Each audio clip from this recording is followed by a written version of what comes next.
Hi all. അപ്പം it's that time of the year എന്നൊക്കെ പറയുന്ന പോലെ നമ്മുടെ സമയമായിരിക്കുകയാണ്. നീറ്റിൻ്റെ രജിസ്ട്രേഷൻ തുടങ്ങാറായി. നീറ്റിൻ്റെ രജിസ്ട്രേഷൻ നിങ്ങൾ നീറ്റിന് പഠിക്കുന്നത് പോലെ തന്നെ പ്രധാനപ്പെട്ട ഒന്നാണ് നീറ്റ് രജിസ്ട്രേഷനും അതിനാവശ്യമായ ഡോക്യുമെൻറ്റ്സ് പ്രോപ്പറായി അപ്ലൈ ചെയ്ത് വയ്ക്കുക എന്നുള്ള കാര്യങ്ങൾ. ഫോർ എക്സാമ്പിൾ ഒരു സിറ്റുവേഷൻ പറയാം. കഴിഞ്ഞ പ്രാവശ്യം ഇതേപോലെ തന്നെ നീറ്റിൻ്റെ രജിസ്ട്രേഷൻ്റെ സമയത്ത് പ്രോപ്പറായിട്ടുള്ള ആപ്ലിക്കേഷൻ ഫില്ല് ചെയ്യാതെ വന്ന് അവസാനം നീറ്റ് എക്സാമിന് നല്ല മാർക്ക് സ്കോർ ചെയ്ത് അവസാനം കാൻഡിഡേച്ചർ നമ്മുടെ അഡ്മിഷൻ എടുക്കുന്ന സമയത്ത് കാൻഡിഡേച്ചർ നഷ്ടപ്പെടുകയും അഡ്മിഷൻ എടുക്കാൻ പറ്റാതിരിക്കുകയും ചെയ്ത് അഡ്മിഷൻ നഷ്ടപ്പെട്ട ഒരുപാട് വിദ്യാർത്ഥികളുണ്ട്. അപ്പോൾ അതുകൊണ്ട് തന്നെ നീറ്റിൻ്റെ രജിസ്ട്രേഷൻ നമ്മളെ സംബന്ധിച്ചിടത്തോളം വളരെ പ്രധാനപ്പെട്ട ഒന്ന് തന്നെയാണ്. സ്റ്റെപ്പ് ബൈ സ്റ്റെപ്പായിട്ട് എല്ലാ കാര്യങ്ങളും നമ്മൾ ഫിക്സ് ആക്കി തന്നെ പോകണം. അപ്പോൾ ഇനി നിങ്ങൾ നമ്മുടെ സൈലത്തിൻ്റെ നീറ്റ് യൂട്യൂബ് ചാനലിലും നീറ്റ് റിലേറ്റഡ് ആയിട്ട് നിങ്ങൾക്ക് കരുതേണ്ട ഡോക്യുമെൻറ്റ്സ്, റിസർവേഷൻ കാറ്റഗറീസ്, കോളേജസിനെ പരിചയപ്പെടുന്ന അങ്ങനെ കുറച്ച് കാര്യങ്ങൾ നമ്മൾ ഇനി അങ്ങോട്ട് ചെയ്യുന്നുണ്ട്. അപ്പോൾ അതുകൊണ്ട് തന്നെ stay tune for that.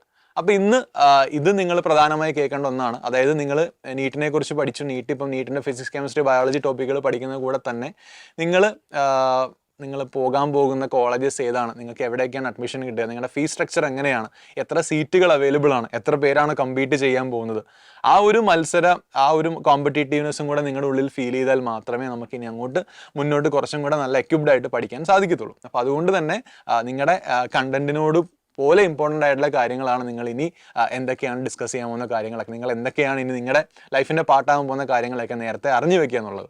So first of all നമ്മൾ ഇന്ന് ഡിസ്കസ് ചെയ്യുന്ന നമ്മുടെ കേരളത്തിലെ medical colleges, that is MBBS degrees offer ചെയ്യുന്ന ഗവൺമെൻറ് മെഡിക്കൽ കോളേജസും അതേപോലെ തന്നെ സെൽഫ് ഫിനാൻസിങ് മെഡിക്കൽ കോളേജിനും സീറ്റുകൾ എണ്ണവും ഫീസ് സ്ട്രക്ചറും അങ്ങനെയുള്ള കുറച്ച് കാര്യങ്ങളൊക്കെയാണ്. സോ ഫസ്റ്റ് ഓഫ് ഓൾ എല്ലാവരും അറിഞ്ഞിരിക്കേണ്ട കാര്യം, നമ്മൾ ആദ്യമേ പറയുന്ന പോലെ തന്നെ ഗവൺമെൻറ് മെഡിക്കൽ കോളേജസിനെ കുറിച്ച് തന്നെ നമുക്ക് നോക്കാം.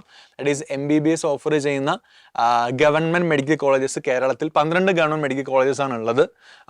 അതിൽ തന്നെ ടോട്ടൽ ഓഫ്, അതാണ് ഏറ്റവും പ്രധാനപ്പെട്ട കാര്യം, മൊത്തം സീറ്റുകളുടെ എണ്ണം എന്ന് പറയുന്നത് MBBS ഓഫർ ചെയ്യുന്ന ഗവൺമെൻറ് മെഡിക്കൽ കോളേജ് സീറ്റിൻ്റെ ഓഫർ ചെയ്യുന്ന സീറ്റുകൾ എന്ന് പറഞ്ഞാൽ 1755 സീറ്റുകളാണ്.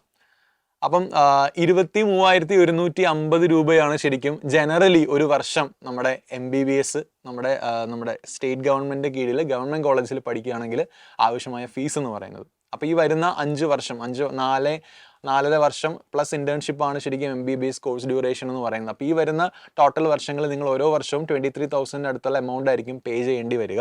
അതാണ് ഫസ്റ്റ് പ്രധാനപ്പെട്ട കാര്യം. അപ്പോൾ ഈ 1755 സീറ്റുകൾ എന്ന് പറയുന്നത് ടോട്ടലാണ്. ആ ടോട്ടലിൽ തന്നെ പല കാറ്റഗറീസ് ആയിട്ടാണ് ഡിവൈഡ് ചെയ്തിട്ടുള്ളത്. ഇതിൽ 15% ഓൾ ഇന്ത്യ കോട്ടയാണ്. ഓൾ ഇന്ത്യ കോട്ട എന്ന് പറഞ്ഞാൽ അതായത് നിങ്ങളുടെ നീറ്റ് എക്സാമിൻ്റെ റാങ്ക് ലിസ്റ്റിൻ്റെ ഫലമായി നമ്മുടെ MCC, നമ്മുടെ മെഡിക്കൽ കൗൺസിൽ പുറത്തുവിടുന്ന ലിസ്റ്റിന് പ്രകാരം ഉണ്ടാവുന്ന നിങ്ങളുടെ ആ 15% സീറ്റുകൾ എന്ന് പറയുന്നത്.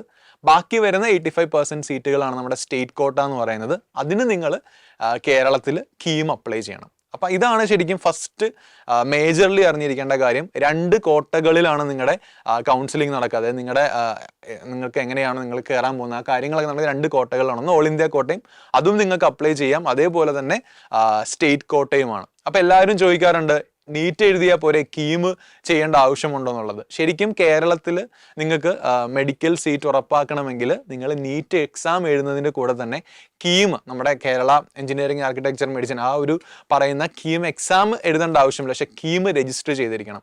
കീമിൻ്റെ കാൻഡിഡേറ്റ് പോർട്ടൽ രജിസ്റ്റർ ചെയ്തതിന് ശേഷം നീറ്റിൻ്റെ റാങ്ക് വന്നതിന് ശേഷം നിങ്ങളുടെ സ്റ്റേറ്റ് കോട്ട നിങ്ങളുടെ മാർക്കിനനുസരിച്ചാണ് നിങ്ങൾക്ക് അഡ്മിഷൻസ് അലോട്ട് ചെയ്യുക. കേരളത്തിലെ ഗവൺമെൻറ് മെഡിക്കൽ കോളേജിൽ നിങ്ങൾക്ക് അറിയാം, കോഴിക്കോട്, ട്രിവാൻഡ്രം, അങ്ങനെ ഒരുപാട് മെഡിക്കൽ കോളേജസ് ഉണ്ട്. അതിൽ ഏറ്റവും കൂടുതൽ സീറ്റുകളുള്ളത് നമ്മുടെ കോഴിക്കോട് മെഡിക്കൽ കോളേജിലും ട്രിവാൻഡ്രം മെഡിക്കൽ കോളേജസിലുമാണ്. 250 സീറ്റുകളാണ് ടോട്ടൽ ഉള്ളത് ഓരോ മെഡിക്കൽ കോളേജിലും. അതേപോലെ പിന്നെ ആലപ്പുഴ, കോട്ടയം അവിടെയൊക്കെ 175 മെഡിക്കൽ സീറ്റുകളാണ് അവൈലബിൾ ആയിട്ടുള്ളത്. ഇവിടെ ശ്രദ്ധിക്കേണ്ട മറ്റ് പ്രധാനപ്പെട്ട ഒരു വിവരം എന്ന് പറയുന്നത്, നമ്മുടെ ഗവൺമെൻറ് മെഡിക്കൽ കോളേജ് പാലക്കാടിൽ നമ്മുടെ കോട്ട, അതായത് നമ്മുടെ റിസർവേഷൻ വരുന്നത് പല രീതിയിലാണ്. ഇത് എല്ലാ മെഡിക്കൽ കോളേജിലും സാധാരണ ഇപ്പോൾ ഞാൻ പറഞ്ഞ പോലെ നമുക്ക് ഒരു 15% ഓൾ ഇന്ത്യ കോട്ടയും പിന്നെ ജനറൽ മെറിറ്റ് ആണ്, സ്റ്റേറ്റ് കോട്ടയാണ്. ഈ സ്റ്റേറ്റ് കോട്ടയിൽ തന്നെ സ്റ്റേറ്റ് മെറിറ്റ്, അതായത് ജനറൽ കാറ്റഗറിയിലുള്ളവരുടെ സീറ്റുകൾ കാണും. OBC reservation, SC ST reservation, അങ്ങനെ EWS കാറ്റഗറി, അങ്ങനെ റിസർവേഷൻ പല രീതിയിലാണ് ഉണ്ടാവുക.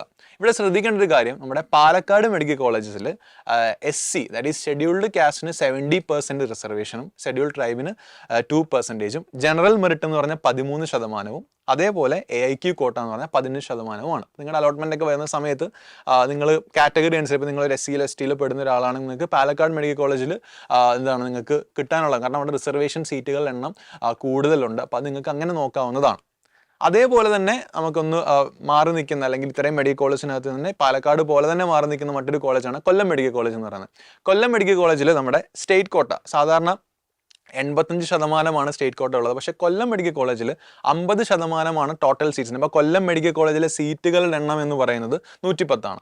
ഈ 110 സീറ്റിൽ 50% മാത്രമാണ് നമ്മുടെ ജനറൽ കാറ്റഗറി അല്ലെങ്കിൽ ജനറൽ OBC ബാക്കി കാറ്റഗറീസിലേക്ക് 50% സീറ്റുകൾ മാത്രമേ അവൈലബിൾ ആയിട്ടുള്ളൂ. അതിൽ 50% കഴിഞ്ഞാൽ 15% ഓൾ ഇന്ത്യ കോട്ടയും ബാക്കി ESIC എംപ്ലോയീസ് സ്റ്റേറ്റ് ഇൻഷുറൻസ് കോർപ്പറേഷൻ്റെ ഇൻഷുർഡ് ആയിട്ടുള്ള ആൾക്കാരുടെ മക്കൾക്ക് വേണ്ടിയുള്ളതാണ്. അപ്പോൾ ESIC അവിടെ ഇൻഷുർഡ് ആയിട്ടുള്ള ആൾക്കാർക്ക് എന്താണ് അവരുടെ മക്കൾക്ക് വാർഡ്സ് എന്നവർ പ്രത്യേകം പറയുന്നുണ്ട്, അവരുടെ മക്കൾക്ക് വേണ്ടി 35% റിസർവേഷൻ അവൈലബിൾ ആണ് ശരിക്കും നമ്മുടെ കൊല്ലം മെഡിക്കൽ കോളേജിൽ. അപ്പോൾ അങ്ങനെ ഉള്ള കാര്യങ്ങളും നിങ്ങൾ അറിഞ്ഞിരിക്കുന്നത് അത്യാവശ്യം നല്ലൊരു കാര്യമാണ്. പിന്നെ നമുക്ക് ഇനി ഡിസ്കസ് ചെയ്യാനുള്ളത് നമ്മുടെ ബാക്കി ദാറ്റ് ഈസ് ഇപ്പോൾ നമ്മൾ ഈ പറഞ്ഞ 1755 ഗവൺമെൻറ് മെഡിക്കൽ കോളേജിലെ സീറ്റ്സിൽ പല കോട്ടയിലുള്ള റിസർവേഷൻ ഏതൊക്കെയാണ്. ഓൾ ഇന്ത്യ കോട്ടയിൽ ടോട്ടൽ ഈ 1755 സീറ്റിൽ ഓൾ ഇന്ത്യ കോട്ട വഴി ടോട്ടൽ എത്ര സീറ്റുകളുണ്ട്, അതേപോലെ ഈ ഡിഫൻസ് അങ്ങനെയുള്ള ഡിഫൻസ് ആൾക്കാരുടെ മക്കൾക്ക് വേണ്ടി സ്പോർട്സ് കോട്ട വഴി NCC കോട്ട വഴി ടോട്ടൽ എത്ര സീറ്റുകളുണ്ട്, ഇങ്ങനെയുള്ള കാര്യങ്ങളും കൂടെ നമുക്കൊന്ന് നോക്കാം. സ്പെഷ്യൽ റിസർവേഷൻ കാറ്റഗറീസ് നോക്കാം. സ്പെഷ്യൽ റിസർവേഷൻ എന്ന് പറയുമ്പോൾ സാധാരണ ഇപ്പോൾ നമ്മൾ general category OBC SC ST EWS പറഞ്ഞത് അല്ലാണ്ട് എത്ര സീറ്റുകളാണ് സ്പെഷ്യൽ റിസർവേഷൻ കാറ്റഗറി ഏതൊക്കെയാണ് അലോട്ട് ചെയ്തിട്ടുള്ളത് എന്നാണ് നമ്മൾ നോക്കാൻ പോകുന്നത്. സോ ഫസ്റ്റ് ഓഫ് ഓൾ നമ്മൾ പറഞ്ഞു കേരളത്തിൽ 1755 മെഡിക്കൽ സീറ്റുകളിൽ ഓൾ ഇന്ത്യ കോട്ടയിൽ മാറ്റി വെച്ചിട്ടുള്ള 15% ഓൾ ഇന്ത്യ കോട്ടയിൽ മാറ്റി വെച്ചിട്ടുള്ള 261 സീറ്റുകളിലാണ്. നിങ്ങൾക്ക് ഓൾ ഇന്ത്യ കോട്ട വഴി NCC അപ്ലൈ ചെയ്യുമ്പം കേരളത്തിൽ 261 സീറ്റുകൾ മാത്രമേ മെഡിക്കൽ അഡ്മിഷന് വേണ്ടി പരിഗണിക്കത്തുള്ളൂ. ഇനി അതല്ലാണ്ട് ഇപ്പം എക്സ് സർവീസ്മാൻ കോട്ട, അതായത് നിങ്ങളുടെ പേരന്റ് സർവീസിൽ ഉണ്ടായിരുന്നതാണെങ്കിൽ ടോട്ടൽ 6 സീറ്റുകൾ ആ കോട്ട വഴി നിങ്ങൾക്ക് അപ്ലൈ ചെയ്യാവുന്നതാണ്. അതേപോലെ ഡിഫൻസ് സ്കിൽഡ് ഇൻ ആക്ഷൻ അങ്ങനെയാണെങ്കിൽ നിങ്ങൾക്ക് അവിടെ 5 സീറ്റുകളാണ് ടോട്ടൽ നമ്മുടെ മെഡിക്കൽ കോളേജിലുള്ളത്. സിമിലർലി ഡിഫൻസ് കോട്ടയുണ്ട്, ജൂ കമ്മ്യൂണിറ്റി കോട്ടയുണ്ട്. ഡിഫൻസ് കോട്ടയ്ക്ക് 2 സീറ്റും ജൂ കമ്മ്യൂണിറ്റി എറണാകുളം മെഡിക്കൽ കോളേജിൽ 1 സീറ്റുമാണ് ഇപ്പോൾ റിസർവേഷൻ വെച്ചിട്ടുള്ളത്.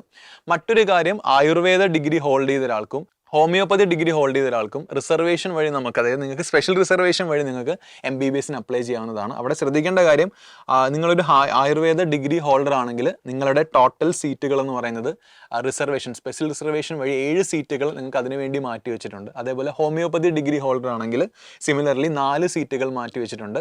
അതേപോലെ നിങ്ങളൊരു നഴ്സിംഗ് ഡിഗ്രി ഹോൾഡർ ആണെങ്കിൽ നഴ്സസ് കോട്ട വഴി നിങ്ങൾക്ക് 1 സീറ്റും അവൈലബിൾ ആണ്.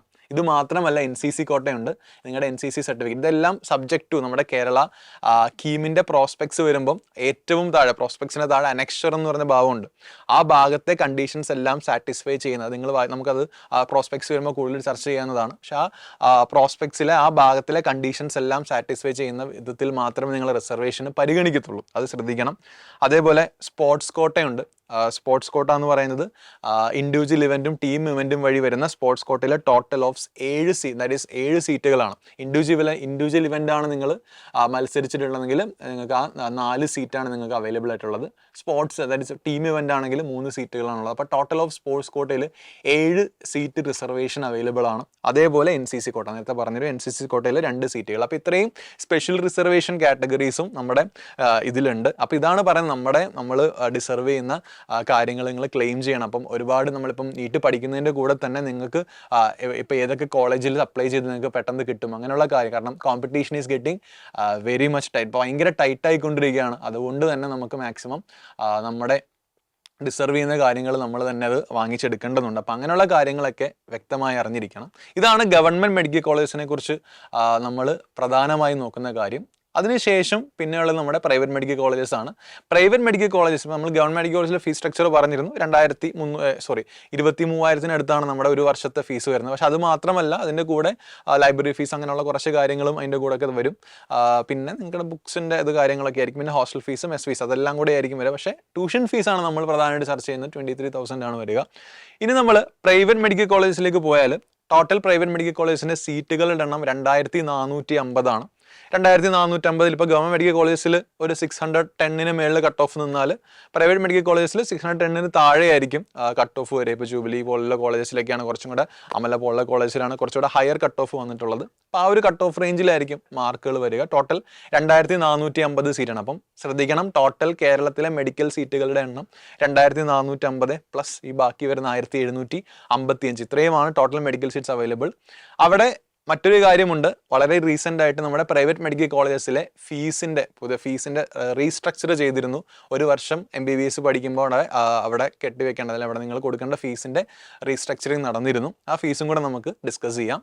നിലവിൽ കഴിഞ്ഞ വർഷം 2022-23 അഡ്മിഷൻ എടുത്തവരുടെ പ്രൈവറ്റ് മെഡിക്കൽ കോളേജിൽ അഡ്മിഷൻ എടുത്തവരുടെ ഫീസ് സ്ട്രക്ചറാണ് ഇപ്പോൾ പുറത്ത് വന്നിട്ടുള്ളത്. അപ്പോൾ ആ ഒരു റേഞ്ചിലായിരിക്കും നിങ്ങൾക്കും അടുത്ത 2023-24 അടുത്ത വർഷത്തിൽ നിങ്ങളുടെ ഇത് തന്നെയായിരിക്കും. അപ്പോൾ അത് 6.67 lakhs-നും 7.98 lakhs-നും ഇടയിലാണ് നിങ്ങൾ ഒരു വർഷത്തെ സ്വാശ്രയ മെഡിക്കൽ കോളേജിലെ ഫീസ് എന്ന് പറയുന്നത്. Between 6.67 and 7.98. അപ്പോൾ ഇത് ഓരോ മെഡിക്കൽ കോളേജിനനുസരിച്ച് അത് മാറിക്കൊണ്ടിരിക്കും. ചിലപ്പോൾ മാക്സിമം 7.98 വരെ വരത്തുള്ളൂ, മിനിമം 6.67 വരെ ആയിരിക്കും. ഈ ഒരു റേഞ്ചിലായിരിക്കും നിങ്ങളുടെ ഫീസ് വരിക. അപ്പോൾ ഇത് നമ്മൾ ഇത്രയും ഡീറ്റെയിൽ ആയിട്ട് ഇത് നിങ്ങളിലേക്ക് എത്തിക്കുന്നതിൻ്റെ പ്രധാനപ്പെട്ട റീസൺ തന്നെ നിങ്ങളുടെ ചുറ്റും എത്ര കുട്ടികൾ ഇതിനു വേണ്ടി പ്രിപ്പയർ ചെയ്യുന്നു.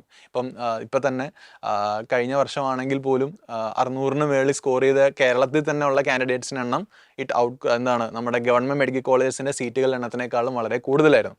അപ്പോൾ കോമ്പറ്റീഷൻ ഈസ് വെരി ഫിയസ്. അപ്പോൾ അതുകൊണ്ട് തന്നെ അതേപോലെ ഓൾ ഇന്ത്യ കോട്ടയിലേക്ക് വന്നു കഴിഞ്ഞാൽ നിങ്ങൾക്ക് അഡ്മിഷൻ എങ്ങനെ നോക്കിയെടുക്കണം, ഇപ്പം നിങ്ങൾക്ക് എങ്ങനെ EWS ഉണ്ടെങ്കിൽ അതോ അല്ലെങ്കിൽ ജനറൽ മെറിറ്റ് ആണെങ്കിൽ അത് കൊടുത്ത് എവിടെയാണ് നിങ്ങൾക്ക് അതിനെ പോസിബിലിറ്റി കൂടുതൽ. അപ്പോൾ അങ്ങനെയുള്ള കാര്യങ്ങൾ നമ്മൾ നോക്കി വെച്ചതിന് ശേഷം നമ്മൾ എന്ത് ചെയ്യുക, കൂടുതൽ അലോട്ട്മെൻറ്റ് പ്രോസസ്സിലേക്ക് കടക്കണം. അപ്പോൾ ഇനി നമുക്ക് ഇപ്പോൾ കോളേജസിനെ കുറിച്ചും അതേപോലെ തന്നെ സീറ്റുകളുടെ എണ്ണത്തിനെ കുറിച്ചും ബാക്കി സ്പെഷ്യൽ റിസർവേഷനെ കുറിച്ചൊക്കെ ഒരു ഐഡിയ ആണെങ്കിൽ നമുക്കിനിയിപ്പം ആവശ്യമായിട്ടുള്ളത് ഇതൊക്കെ ക്ലെയിം ചെയ്യാനുള്ള ഡാറ്റകളാണ്. ഇതിലേക്ക് എങ്ങനെ ക്ലെയിം ചെയ്യാം, അല്ലെങ്കിൽ ഇതിന് വേണ്ടിയുള്ള ഡോക്യുമെൻറ്റ്സ് എന്തൊക്കെയാണെന്നുള്ളതാണ്.